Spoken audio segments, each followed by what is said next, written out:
नमस्कार दोस्तों, मैं हूं घनश्याम और आप देख रहे हैं learn technical analysis by Ghanshyam tech. दोस्तों, स्टॉक्स लर्निंग की एक और वीडियो में आपका स्वागत करता हूं। इसमें हम सीखेंगे इंट्राडे रेजिस्टेंस को हम किस तरह से बाइंग कर सकते हैं और इंट्राडे रेजिस्टेंस को हम किस तरह से आइडेंटिफाई करेंगे।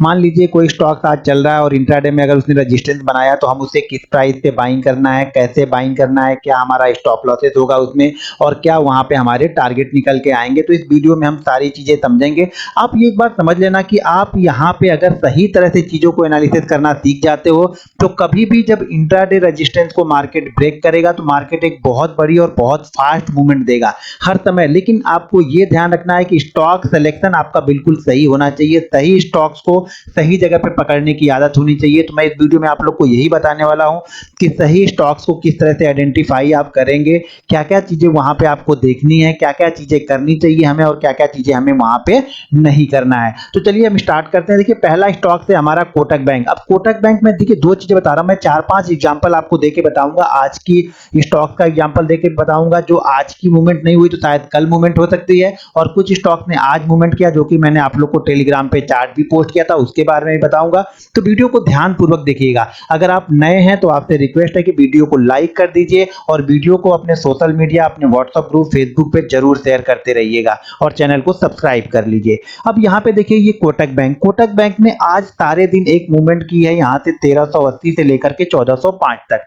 यहाँ पे स्टॉक्स को देखिए, इंट्राडे में हम रेजिस्टेंस स्टॉक्स का तभी मानेंगे जैसे कि अगर आपने देख लिया डेली चार्ट वाली रेजिस्टेंस की वीडियो आपने नहीं देखी है तो आप इस वीडियो को बिल्कुल मत देखिएगा। पहले आप जाके डेली चार्ट वाली रेजिस्टेंस की वीडियो को देखिएगा, तभी आप यहाँ पे चीजों को समझ पाएंगे। यहाँ पे देखिए, पहले हमें एक बार यहाँ पे सुबह ओपनिंग में हम आते हैं 1400 के आसपास और यहाँ से घूम जाते हैं। फिर वापस हम यहाँ पे आते हैं 1300, यहाँ पे हमने हाई मारा है 1398, लगभग 1400 का हाई हमने यहाँ मारा है। यहाँ पे जो हमने हाई मारा है वो 1402 का मारा है। आज की क्लोजिंग हमारी 1400 की है और लास्ट जाते जाते भी हमने एक हाई यहाँ पे मार दिया है 1405 का। तो हमें इंट्राडे में एक चीज ध्यान रखनी है कि तीन रेजिस्टेंस एरिया बनने चाहिए, यानी तीन ऐसे पॉइंट हमें ढूंढने हैं जिस पॉइंट के पास जाके प्राइस वापस नीचे की तरफ मूव कर गया है। यानी इस प्राइस के पास गया, प्राइस नीचे की तरफ मूव कर गया, फिर धीरे धीरे हम इस प्राइस के पास पहुंचे, नीचे की तरफ मूव कर गए, फिर यहाँ पे पहुंचे और फिर नीचे की तरफ मूव कर गए। और ये क्या है, देखिए आज इंट्राडे में इसने क्रॉस नहीं किया तो ये जरूरी नहीं है कि इंट्राडे में क्रॉस करे, शायद ये कल क्रॉस करेगा तब हमें कल यहाँ पे अच्छी मूवमेंट देखनी पड़ेगी। और शायद ये यहां से कल क्रॉस करे तो हमें यहाँ पे कल एक अच्छी मूवमेंट देखने को मिल सकती है। तो इंट्राडे में कई दिन क्या हो करेगा, अब पिछले के 2 दिन, एक दिन, 2 दिन के अगर बने होंगे तो शायद आज हमें सुबह सुबह ओपनिंग में या फिर 10-11 बजे यहाँ पे ब्रेकआउट हो जाए। शायद कल ये बीच में ही ओपन हो, कहीं मान लीजिए कहीं ये बीच में ही 1390 1392 के पास ओपन हो और उसके बाद धीरे धीरे करके शायद एक बार फिर से जाए और नीचे आए, उसके बाद ही क्रॉस करे। शायद मान लो अगर कल ये बीच में ओपन होता है 1390 के आसपास तो मेरे ख्याल से 1390 के आसपास करेगा तो ये ऐसे मूव करना चाहिए, यहाँ जाएगा, फिर यहाँ से शायद ये वापस थोड़ा सा करेक्ट होकर नीचे आए और फिर जब यहाँ से निकलेगा तो एक ये बड़ी मूवमेंट करते हुए आपको दिखेगा। हो सकता है ये पहले मूवमेंट में ही भाग जाए, लेकिन पहले मूवमेंट में अगर पहली ही कैंडल क्रॉस करने के बाद पहली ही कैंडल बहुत बड़ी बन गई तो हम यहाँ पे मूव नहीं करेंगे या हम यहाँ पे नहीं लेंगे। लेकिन अगर ये मूवमेंट मान लीजिए शुरुआत के 5-7 मिनटों के बाद, यानी 1-2 कैंडल बनने के बाद अगर हम पहले ही हाई को क्रॉस कर जाते हैं, कल वाले हाई को, तब हम यहाँ पे एंट्री कर सकते हैं। अगर मान लीजिए पहली कैंडल ने हाई बनाया यहाँ पे 8 का और वापस इसके नीचे आ जाता है वो, तब हम वेट करेंगे कि वापस जब 8 वाला हाई क्रॉस होगा तब हम यहाँ पे बाइंग करेंगे। तो इंट्राडे के रेजिस्टेंस को देखने के लिए सबसे पहले आपको ये ज्ञान होना चाहिए कि डेली चार्ट पे उसका रेजिस्टेंस क्या है। यानी डेली चार्ट में कहीं वो हो सकता है कि मान लो हम इसको 1405 के पास बाइंग कर रहे हो और डेली चार्ट में इसका रेजिस्टेंस 1415 हो, तो 10 पॉइंट की मूवमेंट के लिए हम रिस्क क्यों लेंगे। तो हमेशा इसका क्या करना पड़ेगा, पहले आपको डेली चार्ट देखना पड़ेगा। तो डेली चार्ट में भी इसका रेजिस्टेंस क्या है, वही 1400 1402 का यही रेजिस्टेंस है और इंट्राडे चार्ट पे भी हमें एक यही रेजिस्टेंस मिला है। मतलब इस रेजिस्टेंस को क्रॉस करेगा तो बड़ी जबरदस्त मूवमेंट आपको देखने को मिल सकती है जो कि इसको 1430 और 1450 के पास तक कल लेके जा सकती है कोटक बैंक को, अगर ये ऊपर की तरफ क्रॉस होकर थोड़ा सा सस्टेन हो गया तो। अब चलिए एक दूसरा चार्ट मैं आप लोग को दिखाता हूं, दूसरा चार्ट यहां पे दिखाता हूं। पहले जो आज मैंने आप लोग को दिया था हेवल्स का, अब ये हेवल्स का चार्ट यहां पे देखिए। हेवल्स का पहले तो एक डेली चार्ट मैं आप लोग को दिखाऊं। डेली चार्ट में क्या है, ये ट्रेंड क्या है, इसका अप ट्रेंड है, यानी ट्रेंड इसका अप है। मार्केट यहाँ पे कोई रेजिस्टेंस इसको फेस नहीं कर रहा है। यहाँ पे देखिए एक रेजिस्टेंस जो यहाँ पे इसका छोटा सा रेजिस्टेंस था वो था 644 के आसपास, जिसको इसने इंट्राडे में क्रॉस किया। और इंट्राडे चार्ट पे मैंने आप लोग को ये भेजा हुआ था, देखिए 5 मिनट पे मैंने आप लोग को भेजा था इस कैंडल पे। जब ये कैंडल बन रही थी तब मैंने भेजा था। मुझे लग रहा है कि ये कैंडल है 49 यानी 2:50 की कैंडल है। मैंने लगभग 2:48 2:43 पे आप लोग को चार्ट टेलीग्राम चैनल पे पोस्ट किया था और अपने सपोर्ट ग्रुप में भी मैंने इसको पोस्ट किया है। इसी तरह के चार्ट में अपने सपोर्ट ग्रुप में और भी पोस्ट करते रहता हूं। दिन में एक चार्ट भी हो सकते हैं, 2 भी हो सकते हैं, 3 भी हो सकते हैं, 4 भी हो सकते हैं, नहीं भी हो सकते हैं। देखिए ये जरूरी नहीं है कि हर दिन हमें ट्रेड मिल जाए, हर दिन हमारा चार्ट अच्छा ही बने। जिस दिन अच्छा बनेगा मैं उस दिन का वेट करूंगा। देखो ट्रेड लॉस लेके जाने से अच्छा है कि ट्रेड ना करें, इंतजार कीजिए, जब हमारा ट्रेड मिलेगा तब हम करेंगे। तो यहाँ पे मैंने पोस्ट किया, आपको पहले क्या देखना है, पहले आपको डेली चार्ट पे कहीं इसका रेजिस्टेंस तो नहीं है। डेली चार्ट का रेजिस्टेंस की वीडियो मैंने ऑलरेडी बना के डाली हुई है, तो उस वीडियो को पहले जाके देख लीजिए। तो डेली चार्ट में इसका रेजिस्टेंस 644 645 था और ये इसके ऊपर ही कंटिन्यू ट्रेड कर रहा है। यहाँ पे देखिए अब 5 मिनट के चार्ट पे लेके चलता हूं। देखिए 644 जो डेली चार्ट का रेजिस्टेंस था उसने इसको क्रॉस कर लिया और उसके बाद ये कंसोलिडेट करने लगा, इंट्राडे में कंसोलिडेट करने लगा। तो मैं काफी देर से इसको देख रहा था और जब ये कैंडल बनी तब मुझे लगा कि अब यहाँ पे एक जबरदस्त मूवमेंट हो सकती है।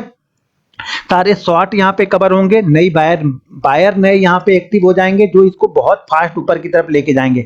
एक चीज ध्यान रखना, जब इस तरह के चार्ट बनते हैं ना तो आपको मूवमेंट अमेजिंग मिलेगी। ये नहीं बोलूंगा कि 10 के 10 बार मिलेगी, लेकिन 10 के 7 बार 8 बार तो आपको जरूर मिलेगी और बहुत फास्ट मूवमेंट मिलेगी। आज मेरी नजर 3 चार्ट पे थी, लेकिन उसमें से जो ब्रेकआउट दिया उस 2 चार्टों ने दिया और 2 चार्ट ने ब्रेकआउट नहीं दिया। मैं उसके बारे में आप लोग को अभी दिखाता हूं। तो यहाँ पे देखिए एक तो इंट्राडे का रेजिस्टेंस यहाँ पे क्रॉस कर रहा, दूसरा डेली चार्ट पे जो रेजिस्टेंस था उसको सुबह इसने क्रॉस करके ये कंसोलिडेट कर रहा था। अब ये कंसोलिडेट का सबसे पहले तो हम ट्रेंड की साइड में ही चलेंगे। अब यहाँ पे देखिए, यहाँ पे अगर इंट्राडे का रेजिस्टेंस सपोर्ट बन रहा होगा तो यहाँ में कुछ लेना देना नहीं है, मैं ट्रेंड की साइड में चल रहा हूँ। ट्रेंड क्या है इसका, अप ट्रेंड है, तो हमें देखना क्या है, इसको बाइंग साइड में देखना है, क्योंकि बाइंग साइड में ज्यादा एक्टिविटी होगी, जब भी निकलेगा फास्ट मूवमेंट करेगा। तो इसलिए मैंने इसको यहाँ पे दिया था 651 के आसपास में। और देखिए 10 मिनट के अंदर में स्टॉक 64, सारे दिन में इसने मूवमेंट कितना किया, 6 रुपए का। सारे दिन में मूवमेंट हुई 6 रुपए की और 10 मिनट में मूवमेंट हुई यहाँ पे 12 रुपए की। तो इस तरह की मूवमेंट होगी जब आप सही जगह पे स्टॉक्स को पकड़ोगे। मैंने इसलिए आप लोग को टेलीग्राम में बताया था हथौड़ा तब मारो जब लोहा गर्म हो। तो यहाँ पे क्या था, स्टॉक्स लोहा गर्म था, बायर यहाँ पे फुल मूड में आने वाले थे, इसलिए मैंने पहले आप लोग को चार्ट यहाँ पे भेज दिया था। अगला चार्ट जो मैं देख रहा था वो था गोदरेज का। यहाँ पे मूवमेंट हुई है गोदरेज इंडस्ट्री।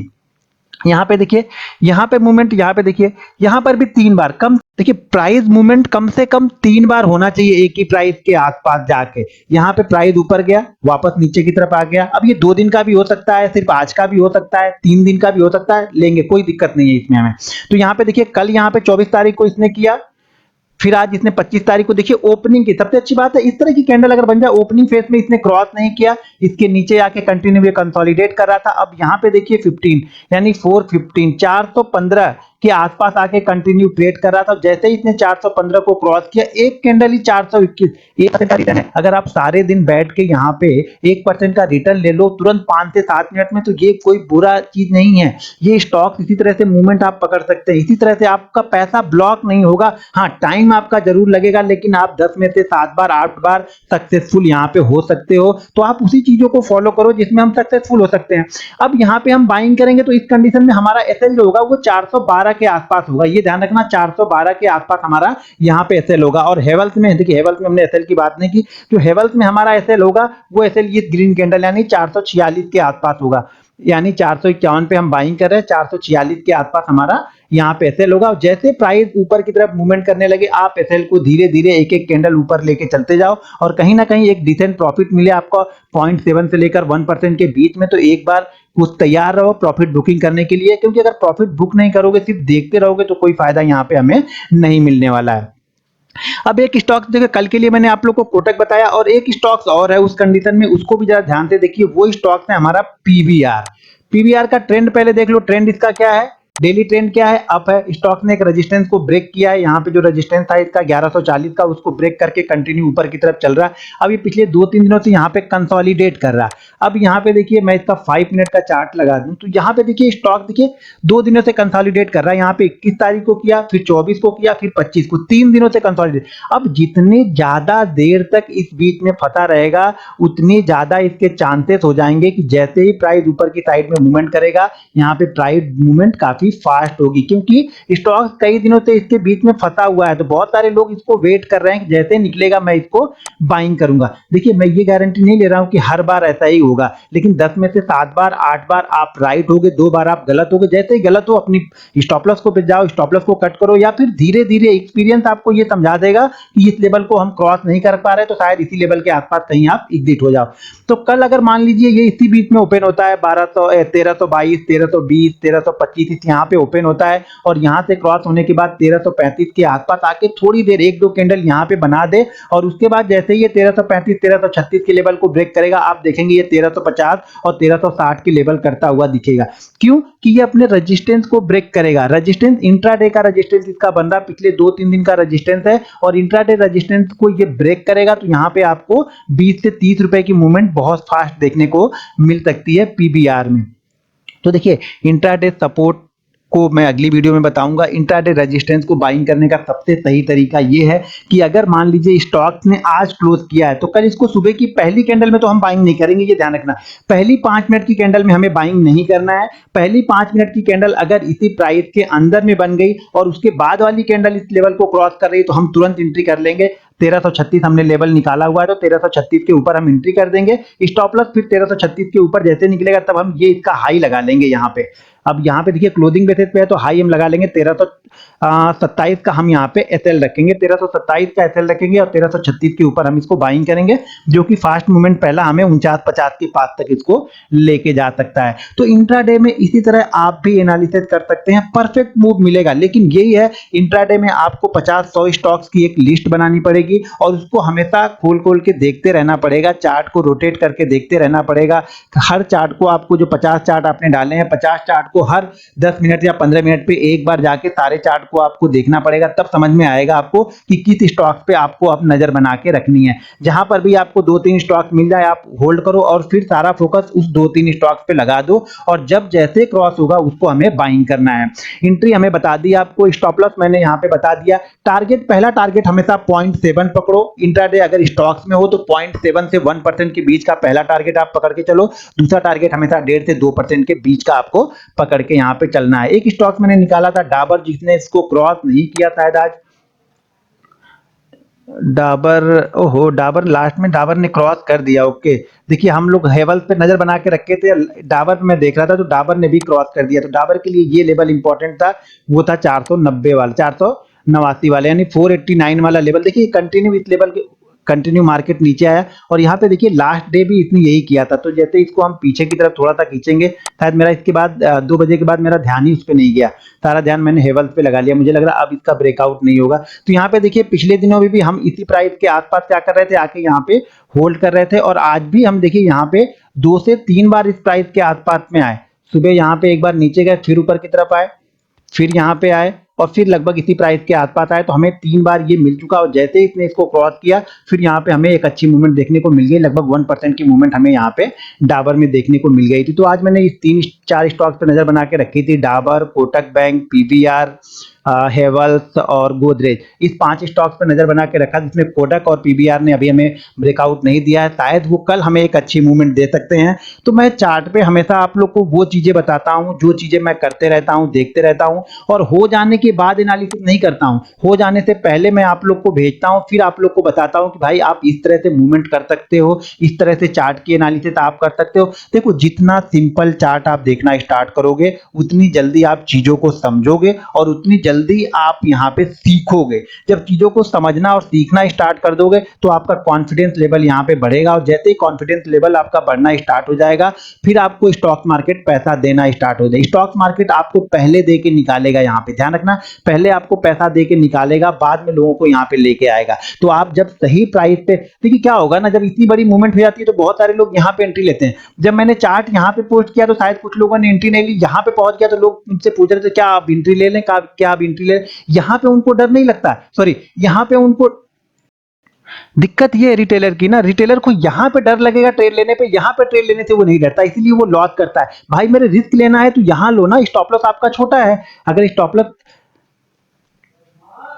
अगर हम रिस्क लेना भी है तो हमें यहाँ पे लेना चाहिए, क्योंकि यहाँ पे हमारा स्टॉप लॉस छोटा होगा। यहाँ पे कहाँ आप रिस्क लोगे, यहाँ पे रिस्क लोगे, स्टॉप लॉस का हमें पता ही नहीं है। तो चीजों को सही तरह से समझो, जब लोहा गर्म हो हथौड़ा तब मारोगे तब वो पिघलेगा। जब सही चार्ट पे पैटर्न बन रहे हैं तब देखोगे तो मार्केट आपको मूवमेंट देगा, और चार्ट पे आपको एनालिसिस नहीं करनी है, मार्केट आपको खुद दिखाएगा। सिंपल आंखों से देखोगे तो आपको दिखना स्टार्ट हो जाएगा, तब समझ जाना कि हाँ अब आप यहाँ पे रिसर्च कर सकते हो। आप कॉम्प्लिकेटेड करके देखोगे, हर स्टॉक्स में देखना स्टार्ट करोगे तब मुश्किल हो जाएगी। जहां पे सिंपल तरीके से आपको दिखने लगे कि हाँ यार ये तो बहुत सिंपल है, ये तो बहुत आसानी से दिख रहा है, तो समझ लेना वहीं पे मूवमेंट होने वाली है। तो दोस्तों ये थी मेरी इंट्राडे रेजिस्टेंस की वीडियो। अगर ये वीडियो आप लोग को पसंद आती है तो प्लीज वीडियो को लाइक और शेयर कीजिए। मैं इसी तरह की आप लोग को लर्निंग की वीडियो लेके आता रहूंगा, लेकिन उसके पहले आप लोग का कर्तव्य ये है कि वीडियो को लाइक करें, शेयर करें और कमेंट बॉक्स में मुझे बताएं कि आपको किस तरह की वीडियो चाहिए। और दोस्तों अगर आप भी हमारे सपोर्ट ग्रुप से जुड़ना चाहते हैं तो वीडियो के डिस्क्रिप्शन में एक लिंक है, उस लिंक के जरिए जाके आप जीरोधा में अकाउंट ओपन कर सकते हैं, और अकाउंट ओपन होने के बाद आप हमारे सपोर्ट ग्रुप से जुड़ सकते हैं। दोस्तों ये थी हमारी आज की वीडियो, मिलते हैं नेक्स्ट वीडियो में। जय हिंद।